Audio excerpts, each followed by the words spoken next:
I found a hidden camera in my bedroom and I live alone.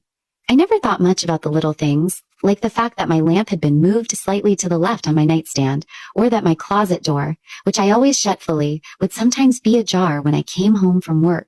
At first I chalked it up to memory lapses, or maybe even the building maintenance crew being a little careless if they ever entered while I wasn't home, which technically they weren't supposed to unless there was an emergency. I lived alone in a modest one-bedroom apartment in Portland, Oregon. I had moved there after a rough breakup with my college boyfriend Nate, and the thought of being on my own again, fully independent, was both terrifying and empowering.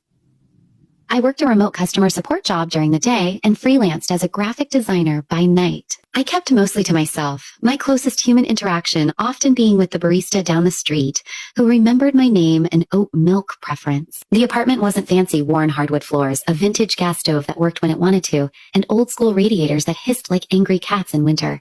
But it was mine, peaceful, safe. Or so I thought. That illusion shattered on a rainy Thursday night in November when I came home from my shift early. My manager had let us log off early due to system issues, and I decided to treat myself to Thai takeout in a quiet evening. The apartment was dark when I came in, just like always, but something felt off. The air felt disturbed. My cat Luna didn't run to the door like she normally did. Instead, she was crouched under the couch, wide-eyed, refusing to come out even when I rattled her treat bag. I set down my bag and food, trying not to spiral, but my gut was already tightening. I walked into the bedroom, planning to change into sweats, and that's when I saw it. A glint of metal tucked behind the row of books on the shelf across from my bed. So small it could have been mistaken for a screw or a nail. But I knew my space. I knew that wasn't there before. Heart pounding, I walked over and slowly moved the books aside, and there it was.